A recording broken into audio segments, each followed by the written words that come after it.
when we had our first ever scan, the midwife was like going, oh, there we are, there's the heartbeat. And it's obviously a little thing on the screen. And she went quiet for a minute, didn't she? Yeah, but we were all crying, weren't we? I were crying anyhow. And then she went, oh, hold on, there's another heartbeat. When we got told it was a boy and a girl as well, it was like winning the lottery.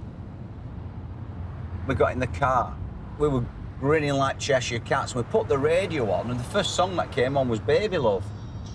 And we sung it all the way home together.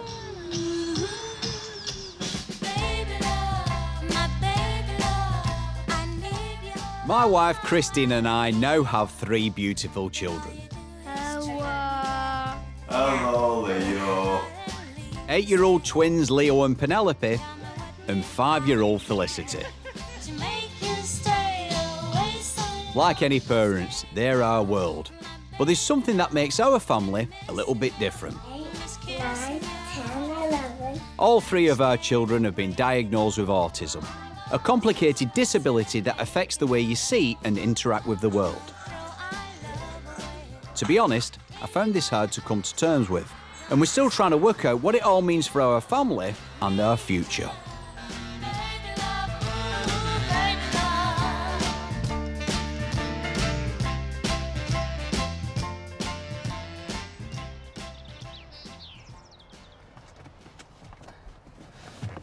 I've got to get them back exactly as that when I put them back in. Right, there, yeah. On you two.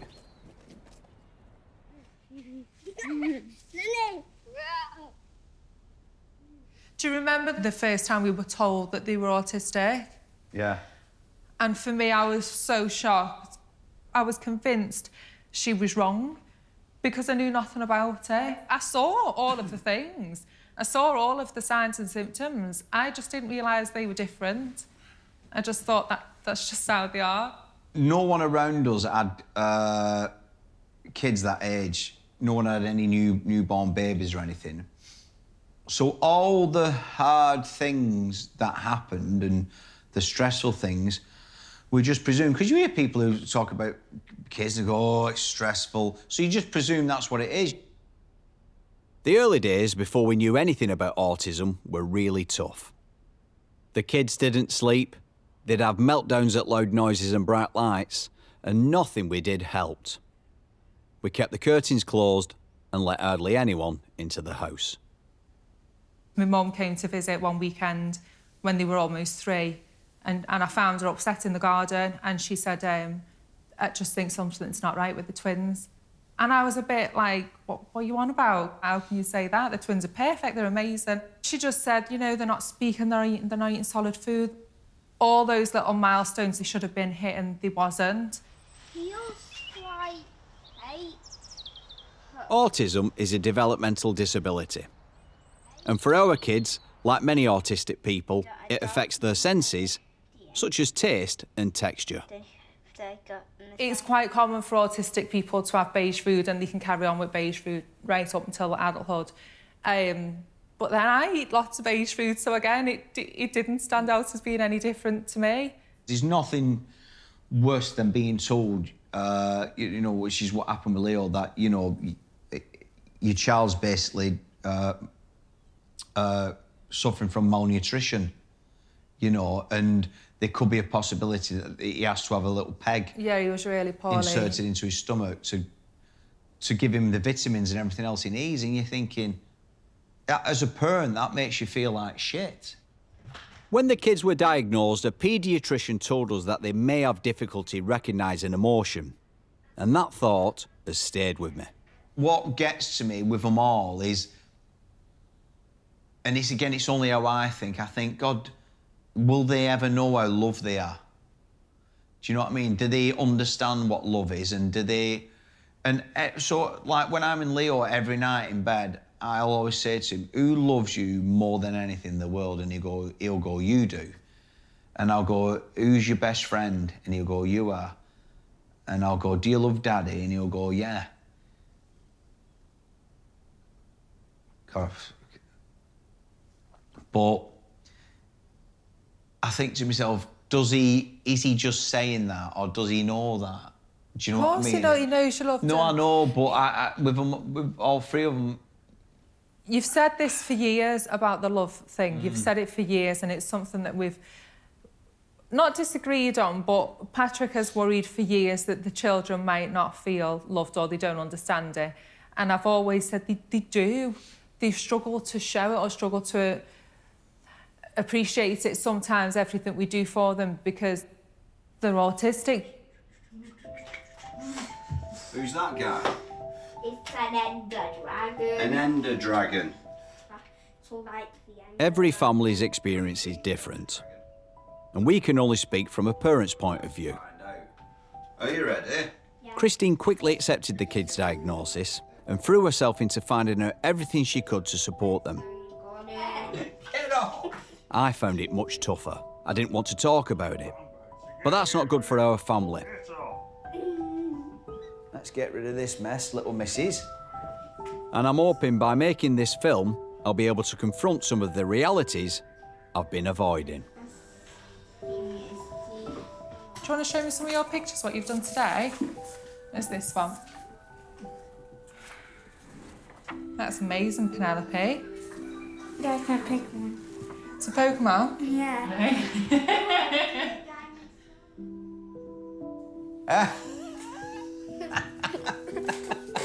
What's your name? Felicity McGuinness, are you sure that's your name? Yeah. I don't think it is. This is basically a glimpse of inside of my mind, including the Queen. But it's the one room in the house where everything gets chucked in and I've not been able to sort anything. It's so messy. As a parent with children with autism, I still can't define what autism is. You're at one end of the scale or the other, and there's like that real extreme side where, you know, the violence kicks in. And I remember seeing a documentary about autism, and it was as far at the extreme end of autism as you can get. And I remember sitting there going, I don't recognise a single thing here. And there's the other side where people think, oh, you must be good at maths. Oh, you'll be good working with computers. You know, come and do, you sit in front of a computer because that's what you do, isn't it? You know, which is like bollocks, really, you know. In the middle, there's the rest of us in my family who are sort of, they're not up there and they're not down here. And it's a bit like the invisible autism, if you like, you know, where you can sort of function, but you still have all the other things that come with it as well to deal with, all the meltdowns and difficulties out and about and stuff. So I do feel as a lot of families feel a bit lost with that. You know, it's like, which way do we turn?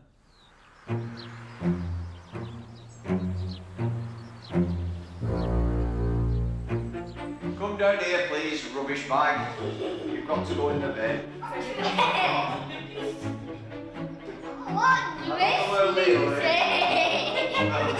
Lucy, what do it? I don't know how they always... This rubbish has to go in the bin. I think I've avoided talking about autism because I was scared by it.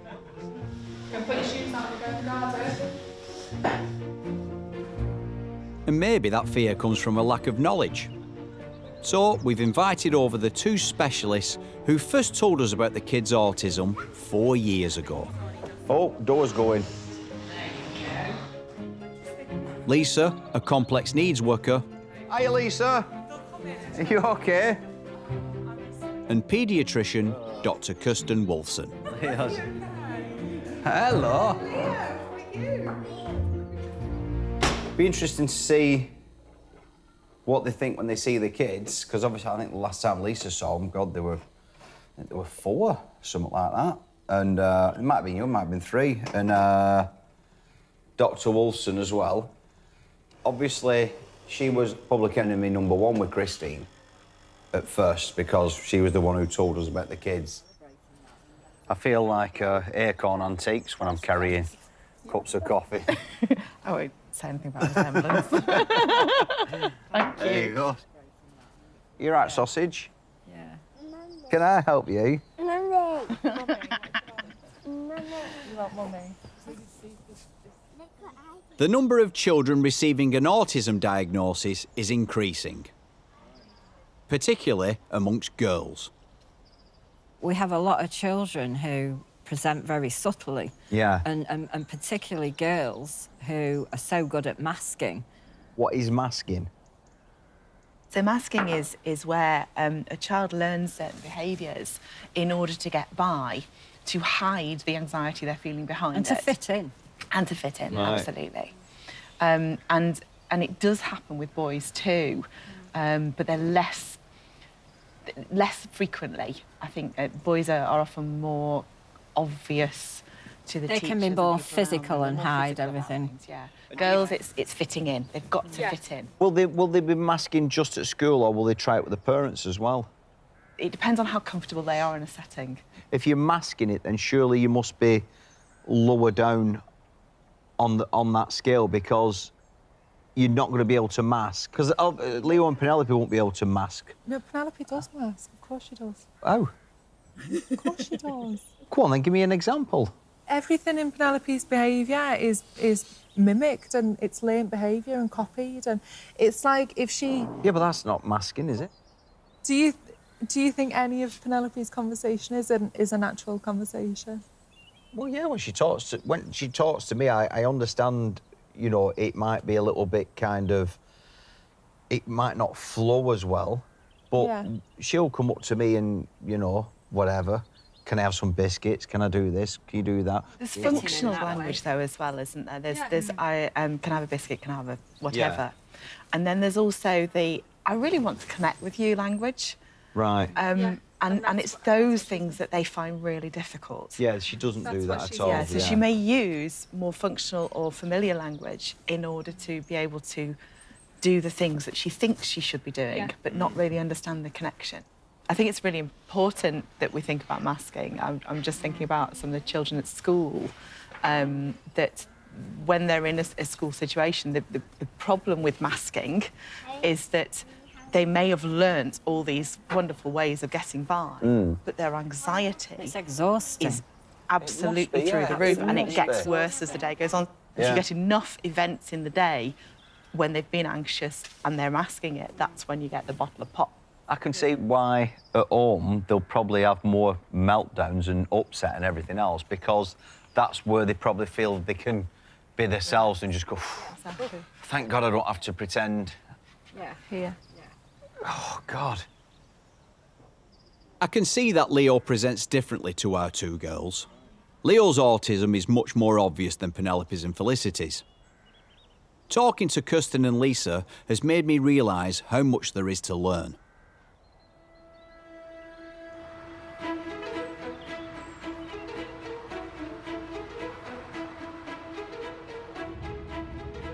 One of the things I'm most concerned about is what happens when my children start secondary school. 70% of autistic kids attend mainstream schools, but often find it challenging, which can result in them leaving or being excluded. If you've got a kid at a school who's in a wheelchair, the school will have a ramp and they'll have rails and whatever it is to help that child. With autism, you can't really put one thing in place because it's so different with every single person. I think it's this one. Yeah. Sedgefield Community College. I'm visiting a school that has a great reputation for being brilliant for both the neurotypical and neurodivergent kids. It's not a specialist school, it's your basic standard comp. How many people in the room have ever heard of autism before? Okay. So all of those have either come into contact with somebody that has autism, or we possibly know somebody who has autism, or we have autism ourselves. Is that correct? Yeah, great. I'm meeting Amy, the special educational needs teacher, and some of the pupils to find out more. You all right, boys and girls? Go and get some maths done. OK, Paddy, so this is our team. Yeah. This is like my little advocates in school. Right. So we've got Jack, Yeah. Tamsin, Hello. we've got Maggie, and we've got Madison. Hello. Jack and Maggie have an autism diagnosis. Their friends Tamsin and Madison are here to offer a bit of moral support. As let's face it, being on camera can be a bit scary. Thanks for coming out and meet me today. My 3 children are autistic, and I know you are as well. You come into a school, a big school. Did you ever feel anxious or you couldn't cope with any sort of situations, or were you just totally chilled and happy with it? Honestly, you could flip a coin. It was 50-50. I was sometimes anxious, sometimes I was good. I think autism's really, like, misunderstood. That it's about bad behaviour. Yeah. But it's not. It actually helps a lot, like, with people. It isn't a bad thing. My eldest daughter, Penelope, she gets quite stressed if I don't get her in on time. What do you feel like when that happens? I feel, like, worried that I'm going to get told off by teachers or something for being late. Oh, really? So it's more... So you think... Because that's a normal thing to feel, innit? I used to be like that at school, and I'd be worried if I'd going to get in trouble off the teacher and everything else. Do you feel... Does it make you feel really anxious? And then, are you OK? Are you all right? We don't have to talk. Don't worry, don't worry. It's OK. It's OK, Maggie. It's all right. Don't worry about it. Bless you. We should be OK. Yeah. Oh. It's a bit much, innit, and all with the cameras and everything else. While Maggie takes a moment with Amy, Jack and I go off for a kickabout. Now, I believe you play a mean game of football. I was declined by a football club. You was? And why were you declined? What did they say? They thought there was some better players, and I couldn't agree more. Good skills, pal. That's it. Bolton versus Sunderland. Bolton, Sunderland. What were you when your mum and dad first told you, Jack? Younger than 6.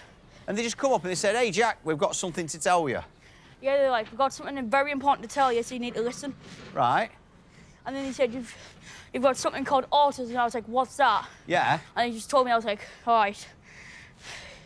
So, yeah, that's how they told me. And that was it? You were just like, yeah, all right. After that, when you got up the day after, did you ask them about it again, or did you just get on with it, or what happened? I just got on with it. I was like, I don't care, mate. I'm living my life. I was sat on my double-deck bed watching Barney on the TV. When I was 6, I was living the life. You were living the life at 6? Yeah. You ready? Yeah. Good hands. On your touch. Good hands. What do you think it is, autism? And do you think it's something what makes you think differently or behave differently or... Behave. It's definitely behave and think. Right. I think of weird stuff. Like what? What weird stuff do you think of? I think of fish sometimes walking in pineapple juice. Fish walking in pineapple juice. You never know. It's just a mind of their own. Yeah. Creative but stupid at the same time. I mean, I've got to be honest, Jack, I think I've thought of that in the past. Yeah. Usually on a night out. You can't just have me running round all day. Run, Paddy, run! Have I got to go from here? God blimey, Jack. Can I ask a question? Of course you can. How are your kids like?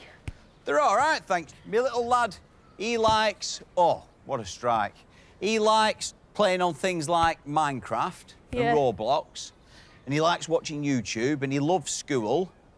Do you worry about them? I think I worry about... It's made it better for me today talking to you because I worry about how they're going to go on at big school, you know what I mean? And how they're going to go on with their friends and other people. Oh! Off the beans and toasting in. Off the beans and toast. What the boy through there? Here at Sedgefield, what we try to do is just make sure that all of our pupils, all of our staff, have more of an understanding about autism. Yeah. One of my biggest worries is, you know, bullying and stuff like that, and kids seeing something that they don't recognise as normal behaviour. Mm-hmm. We understand that everyone's OK to be a little bit different, and that's absolutely fine. then, if you've got that, then our pupils that do have autism, they manage really well, like, because they're fully kind of understood, I suppose, and they can be who they want to be.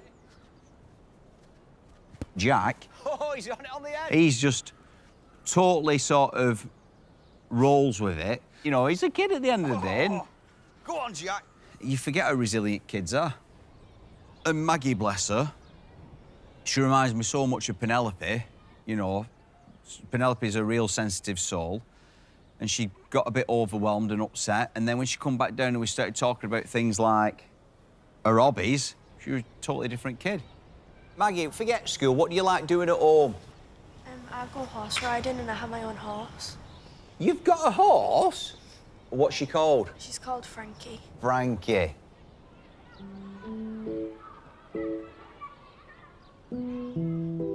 I hope every school starts to think like Sedgefield, because they're opening kids' minds to the idea we all think differently. And the next generation will have an understanding that mine never did. And that's really encouraging. Do you know what this is for, Leo? Can you see the screen? It makes television, doesn't it? Could I have a go? Penelope, it's here.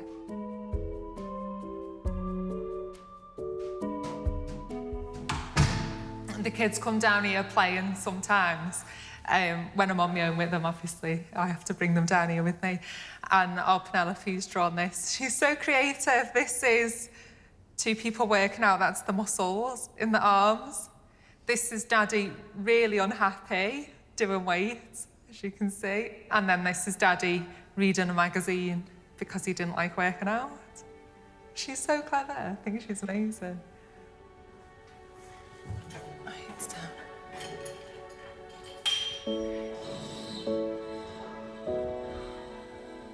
Mentally, physically, emotionally, women are stronger than men. When we first got told they were autistic, I felt like I was so upset about it because I didn't understand it. And that's all it was. Once I understood it, I realised actually it doesn't change my children at all. If I'm honest, I definitely see a lot of myself in the kids, because I was always a bit of a pleaser in life, very, very much a people pleaser all through school. I never felt like I really fitted in, and I did struggle. It was just, I was a bit of a loner. I think the husband buried his head in work and took any opportunity he could to go away and work. There is times that he just can't cope with it. There's times where I want to shake him and go, what's wrong with you? Just get on with it. Just get on with it. It's not that big a deal. But then the softer side of me thinks, how awful must it be to live in a house with children that maybe you don't understand, or maybe you wish didn't have this condition. That must be really, really difficult.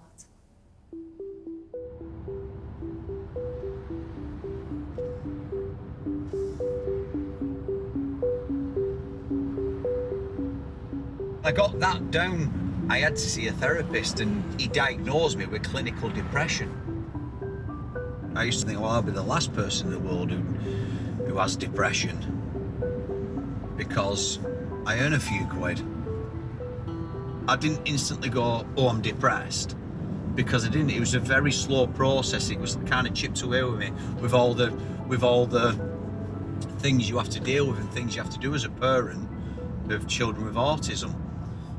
It dawned on me that that's it forever. You know, there's no well, they'll get better as the years go on. In that whole haze of clinical depression, if you'd have given me the option to take autism away from my children back then, I'd have said yeah, but autism is a part of who they are now, so why would I want to take away a part of my children, you know, which I love. You know, when I'm in bed with my son doing his bedtime, the stuff he comes out with because of the autism, I love, and I cuddle him and I kiss him, and it makes me feel better.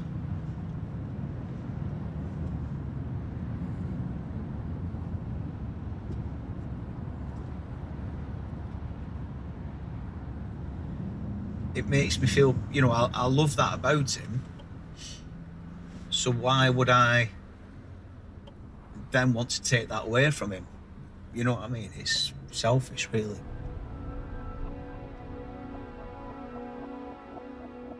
I'm meeting footballer Paul Scholes, whose 16-year-old autistic son, Aidan, is non-verbal and has complex needs. He's been a part of a very kind of macho world, Paul, you know, with football. They never share anything, never talk about anything, because I think it's seen as a sign of weakness.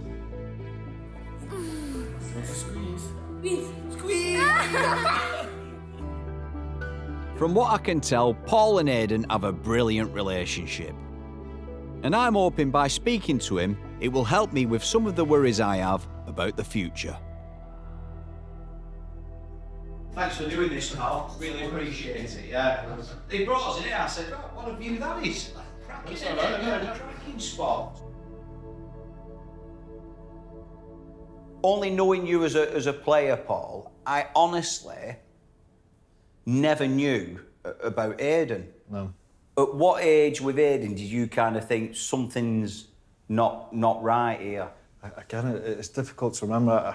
I always remember being in it was like a doctor's surgery somewhere, because we knew there was something wrong with him. Yeah. So we took him to a place in Oldham, and that was the first time I thought of autism, because it had like signs round of really things they do, things autistic children tend to do. And what a match against Manchester United. We got the diagnosis, we were playing Derby away, and it was shocking. Yeah. Absolutely terrible. Do you know what? I didn't want to be there. Because you just Ed weren't on it. Ed was gone. I was worrying about autism, reading about autism, trying to find out everything you could. And that was terrible. Scholes! And that's very surprising to see Paul Scholes not hit the target from there.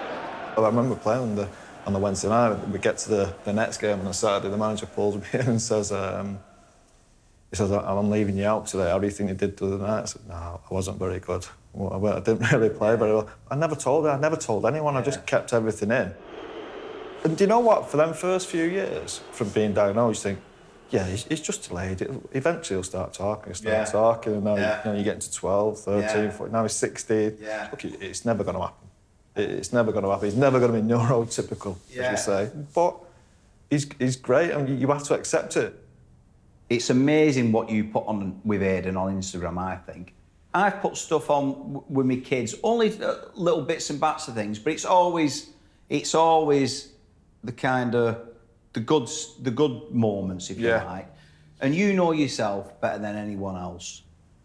There's a lot of bad moments. But some of the stuff, Paddy, you know, you're trying to cut his hair. Yeah. I've had him in a headlock. I know. It's disgusting. He's biting your arm. You couldn't wear a T-shirt because me and Claire were just full of scratches all the way up, and you don't know what's causing it. You've no idea. I know. I don't know if you learn to start seeing the signals, I suppose.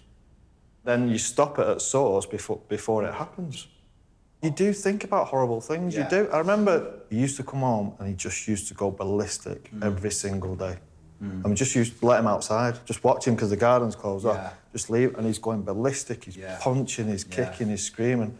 And I've never said this before, I'm looking at him thinking, he might have to go into care. I just don't know how do you handle that? Well, my son Leo, he's always struggled with food. Aidan used to be a nightmare, he'd only eat 2 or 3 things. Now he'll try loads of things. He started trying Chinese when that. That's amazing. Yeah, he'll have like noodles. Don't that give you a lift when that happens? Oh, you love it. I'm taking a picture of him eating Chinese. Like winning the bloody Champions League. He's eating chicken curry there. Noodles and some chips. Brilliant. I'm taking a picture. I'm taking a picture of me. That's how you eat Chinese, but you're so happy about it. Those little things what give you a real lift. Aidan's probably got a bit of a weight problem now, to be honest with you. Really? Yeah. He's gone the other way. I said to Claire yesterday. So I took him out for a little walk in his wheelchair yesterday. I was knackered walking back from Upper Mill. So I said, hey, you'll have to get out here. We live on a hill like that. You'll have to walk up, and we get to the top here, and he's blowing out of his arse. And Claire rings me in the time. I said, Claire, we're going to have to get him doing something. The poor lad's blowing it. It's funny, isn't it? I just don't care. You don't care, as long as they're eating. I constantly have a bit of a knot in my stomach when I'm out with the kids. Just waiting for something to Just waiting for something to happen, or, you know, like, I remember, God, years ago, you know, my son, when he got it loose, so I went in the toilet with him, he's having a wee and all the rest of it, and we're, like, chatting away. Someone come in, I had cubicle door shut, washed their hands, put the hand dryer on, like, disaster. Look, we had some terrible, terrible times with him. But as he is now, he's amazing, he's a happy boy. And look, there will be times, but it just feels wrong that, because it's, like you say, people think, they look at it in a totally different way. And you just got to think, oh, fuck on that. Yeah. I don't care what they think.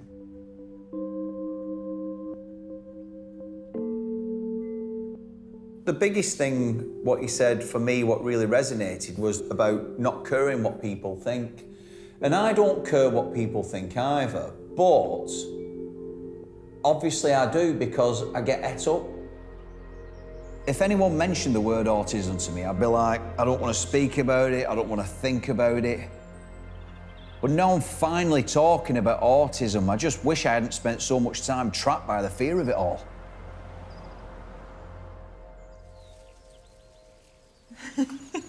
Right.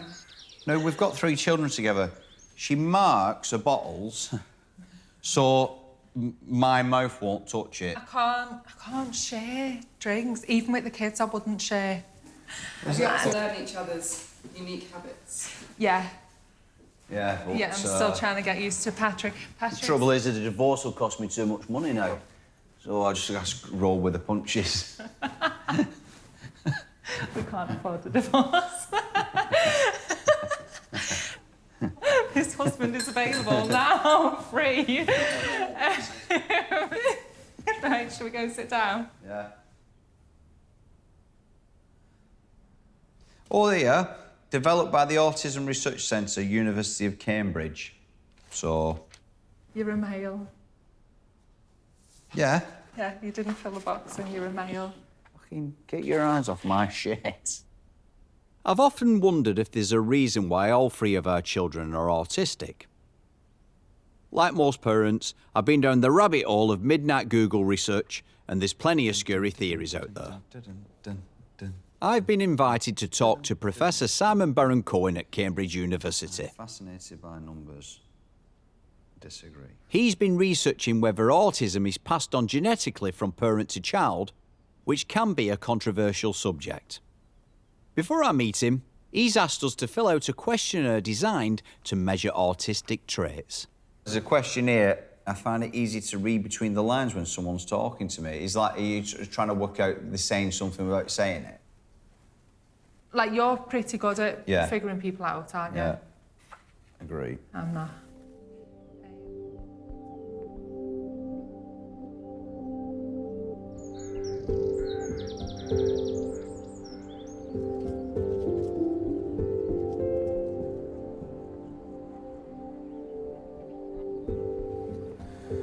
So I'm at Cambridge to meet Professor Simon Baron-Cohen, who's the director of the Autism Research Centre. There's a lot of really off-colour things out there about cures for autism. And I got bogged down in all that because, you know, you can be brought down to your lowest ebb with it all. Lovely to meet you. Thank you very much for coming to Cambridge. Welcome. You know, you're a parent. You know about autism, and you know it's challenging, but it's also fascinating. Yeah. Right. I don't know. I don't know if I do fully understand it. You know, Yeah. it's. Well, if it's any reassurance, because I've been studying it for like 35 years. Yeah. I don't feel I fully understand it either. The way I sometimes explain it to people is because it's the result of how your brain develops. Yeah. We know that some people are left-handed, some people are right-handed. Yeah. And that's the result of how your brain develops. So autism is a bit like that, a little bit more complex. Yeah. And if kids can just say, OK, I'm autistic, you know, Yeah. and if everyone's just reacting as no big deal. Yeah. Here we go. Beautiful. Yeah, we organised the weather for you. Yeah. With the genetics, I've got 3 children with autism. Right. But they're all totally different. Yeah. Same parents. So why has that happened? Right. And I suppose the simple answer is that a lot of our genes are just inherited. Right. But it's almost like a random shuffle that happens at the point of conception. What we know is that there's at least 100 genes that have been already been found that are associated with autism. When I was researching it back in the dark days, yeah, people talking about, you know, vaccines can be a factor in it. You know? It's one of the myths. Yeah. That as scientists we're still trying to get the message out that that's actually not true. Yeah.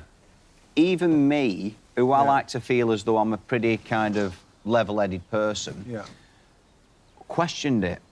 I questioned why did they have that vaccine when they were babies? Yeah. Because I couldn't, again, talking to you now about genetics and everything else, it makes so much sense. But back then... Yeah.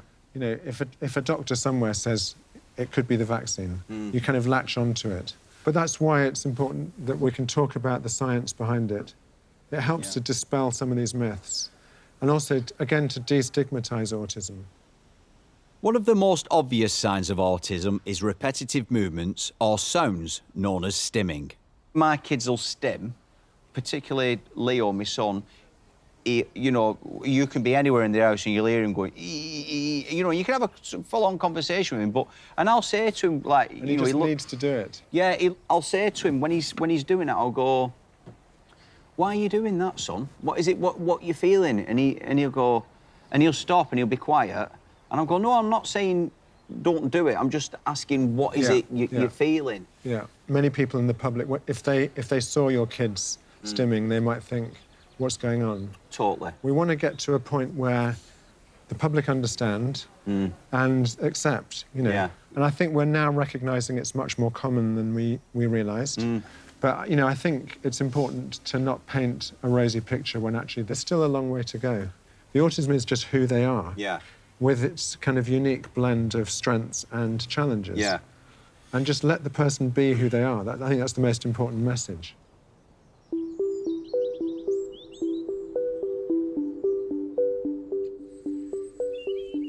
Speaking to Simon, I asked him about vaccines, and he said, stone cold, outright, it's nothing to do with vaccines, it's genetics, and that's that, basically. Yeah, I think it's genetics. Yeah. Simon has given us the results of the questionnaire. The AQ test measures autistic traits. A neurotypical person would score between 15 and 17 out of 50. I scored 17 and Christine scored 36. You were saying about genetics and about the score we did and everything else, and how your score were higher than mine. And it was like, I think it took you back a bit. I don't really know exactly what it means. I'm surprised that it shows, because I feel like it's really not obvious. That's not saying you're autistic. You've now got to look at that and the score that came back and weigh it up for yourself and decide if you just want to carry on regardless, not a problem, or if you want to find out more. It's up to you. You know, it's your life, innit? I think the only positive from it, if I was to get diagnosed, officially told that I was autistic, was I think it would help when it comes to telling our children, because obviously we haven't told the children that they're autistic yet. Yeah. And I don't want it to be like a big bombshell thing for them, but I think it will soften it when they ask questions about it, to just say, oh, actually, you're just a bit like Mummy, but Mummy's fine, Mummy works, Mummy drives, Mummy's got a relationship, and, you know, so that would be helpful for the children, I think. But other than that, I think I'm capable.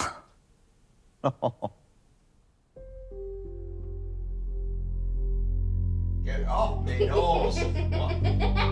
Do you know who my best friend is? Leo. Leo, yes, that's right. And who's Leo's best friend? Huh? Who's Leo's best friend? Daddy. That's right. Get off my face. What are you playing on? Minecraft. Minecraft, of course. I'm not surprised I scored high on the AQ test, and I need to spend some more time thinking about whether I want or even need a diagnosis. But one thing that's come from Patrick meeting Simon is that it's making us talk more openly. As unhappy as I wasn't unhappy for me, I was unhappy for them, which is a weird thing. And I was just stressed with the whole thing. But I literally worked my bollocks off because I thought, I felt that's the only thing I could give them.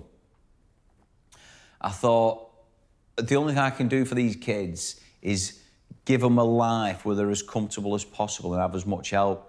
Where, you know, what I should have been thinking is I need to give them as much love as I can. It's more about having time with them now for me. I think that's, you know, I realise that now. Our 3 children literally have dropped the lottery with Christine because you couldn't wish for a better mum. And Don't go.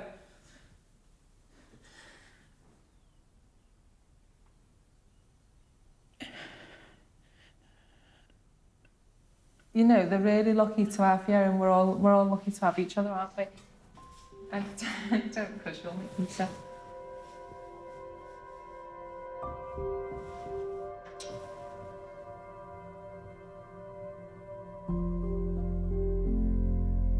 I've come to realise that the idea of autism affected me more than the reality of what I was seeing in my children. Brown dog. Brown dog. Our kids are so brilliant, but the world is a big and scary place. And I do wonder if they could live independently.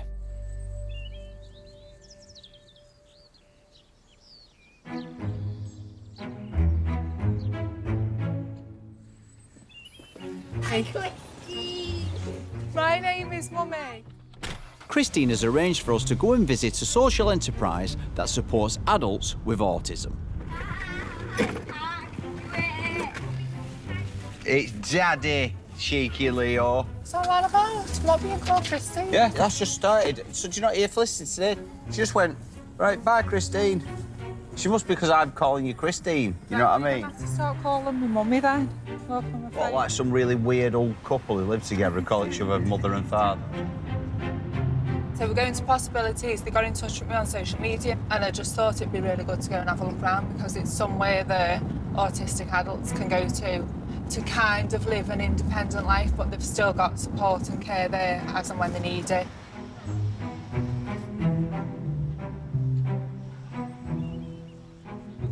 Oh, wow. It's gorgeous space, isn't it? Yeah.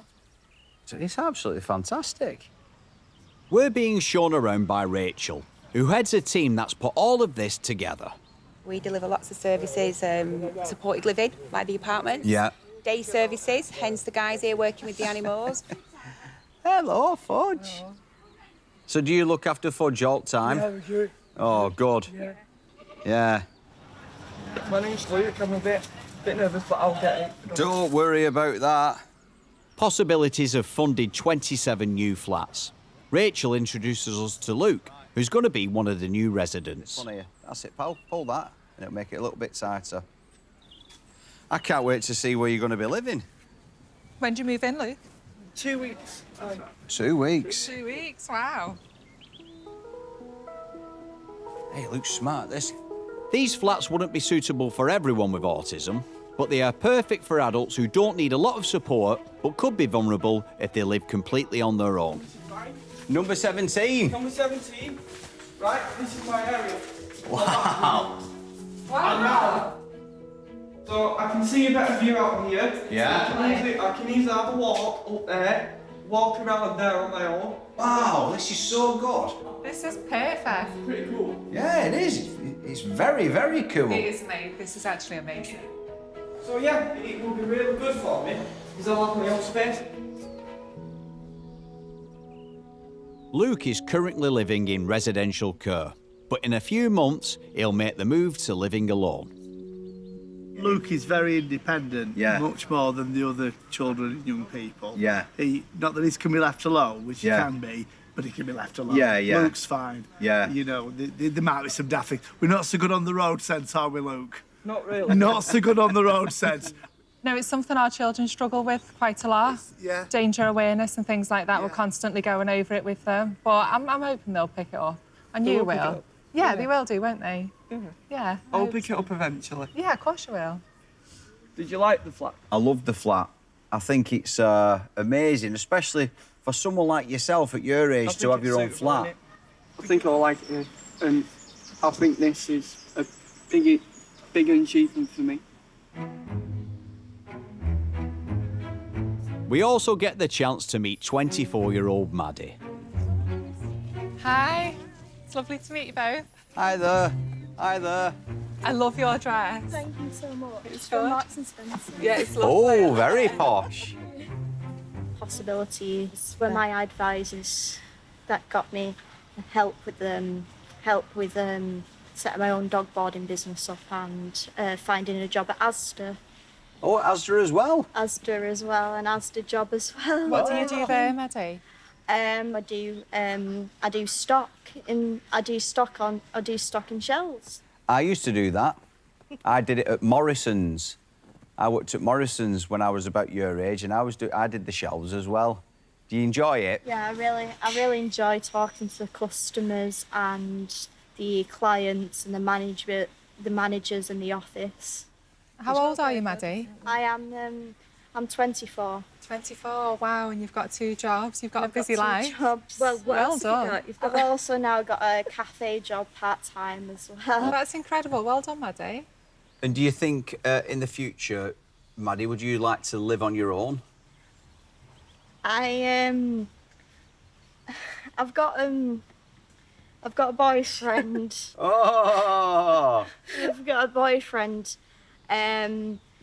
We were thinking about living together in the future, me and my boyfriend. Yeah. That I wouldn't be on my own in the future, living on my own, because I do struggle with a bit of my cooking. Yeah, I struggle with that as well. My boyfriend is very mature for his age. He's 31. He's 6 years older. He's very mature for his age, okay. Mine's not, unfortunately. I'm not. No, I'm not, no. I don't know what the future holds for our kids, but I can see that living independently doesn't necessarily mean living without support. Let's be honest, we all need a bit of that. It shows you with places like this where giving people that supported independence, how much they thrive. Do you know what I mean? Yeah, definitely. But I think they're doing so well because the people that are around understand them, and that's all we're asking for. You know, loads of people have heard about autism, Yeah. but understanding it, that's completely different. Totally.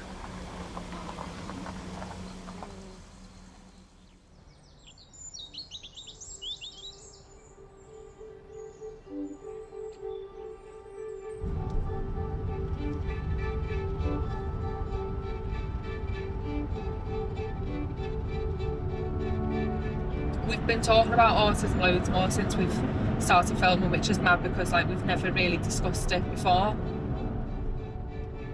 The results from the AQ test have been playing on my mind. I've decided to come to Cambridge to find out exactly what they mean.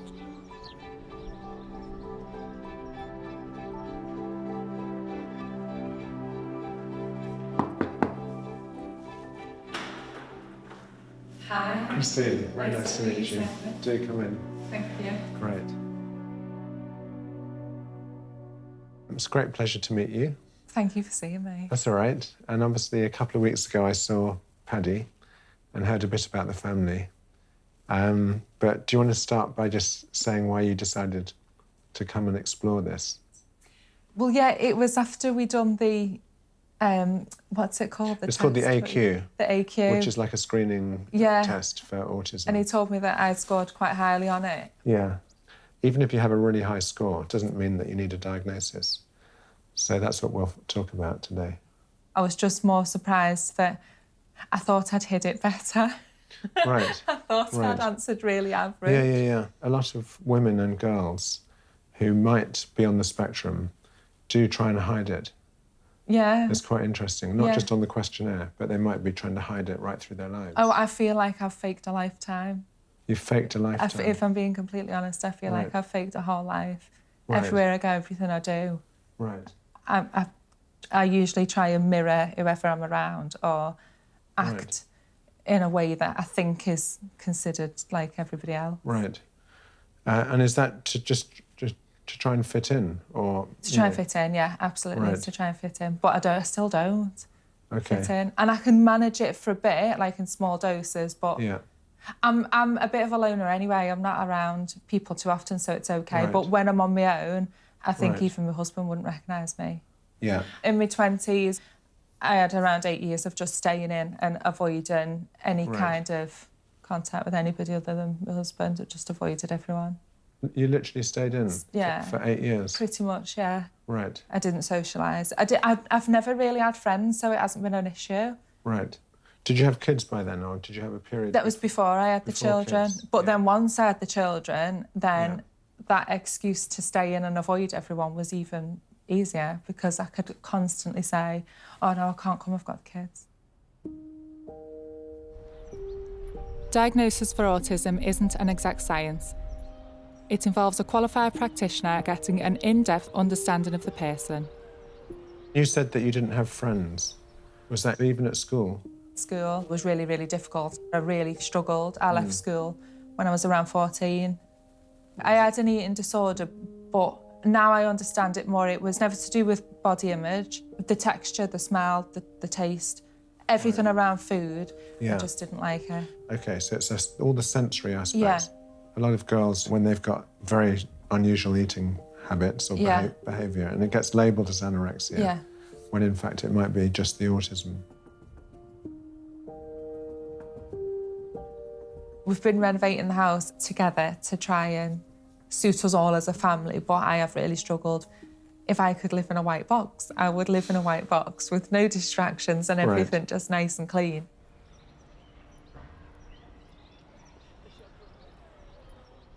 From everything I've heard, I would say that autism does fit. You know, that if we'd met you as a teenager or as a child, it would have been really clear that you needed an autism diagnosis. And as you say, it's lifelong. So actually it makes sense to have the diagnosis now, even though it should have been back then. It's something that I've thought for years, and even at school, I always felt different. So I've known there was something.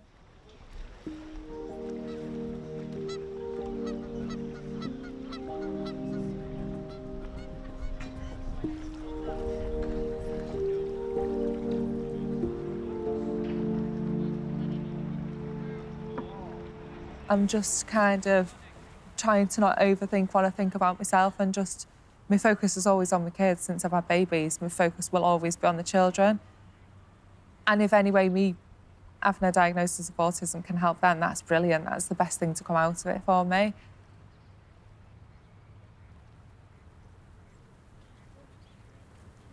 I'm absolutely fine with being autistic. It's okay. It's just exhausting. But I'm fine. I feel better knowing that I'm not mad.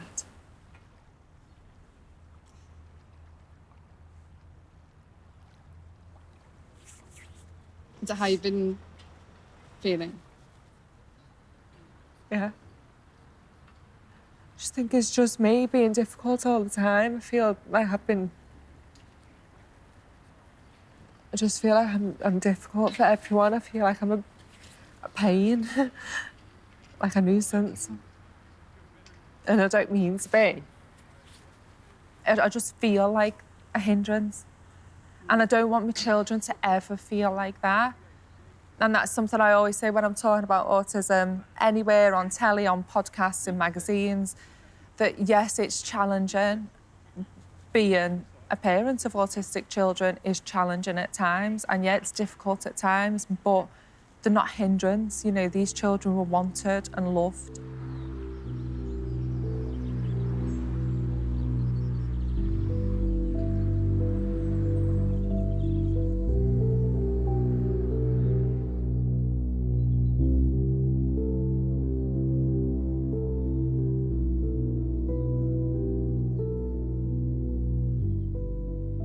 Away from the cameras, Christine and I have been talking a lot. I never want my wife or kids to feel like they have to hide who they are. Now Christine's got the diagnosis. For me personally, I was like relieved for you, because it looked to me like it was like a massive weight off your shoulders.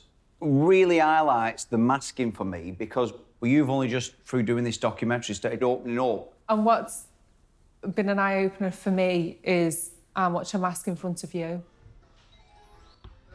I don't think a lifetime would be enough time to fully understand autism. But all I ever really wanted was to understand our family better.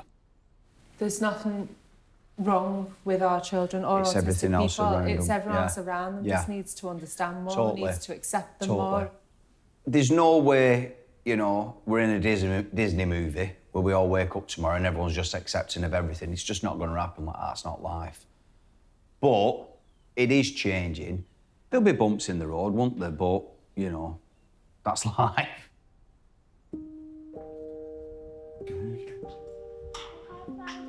Thank you. You want love? Oh, don't worry, we've got some here. Here we go. I've got 3 amazing kids with autism. I've got a wife who's autistic. And I feel blessed and equipped with life going forward. There, yeah. Is that all dry? Yeah. Thank you. These are nearly the same size as Daddy's feet. This isn't the end for us. I know we're very much still at the beginning, but instead of being filled with just fear, I feel excited and hopeful about the future. Well, maybe a little bit of fear, but that's just parenting. This is my gang and my family. I'm proud of us, and I wouldn't change it for the world. Let's go. Let's go. How can we better understand and adapt to the needs of those living with autism? Hear more from parents and specialists about the importance of accessible spaces and experiences. Go to bbc.co.uk/Our Family and Autism and follow the links to the Open University.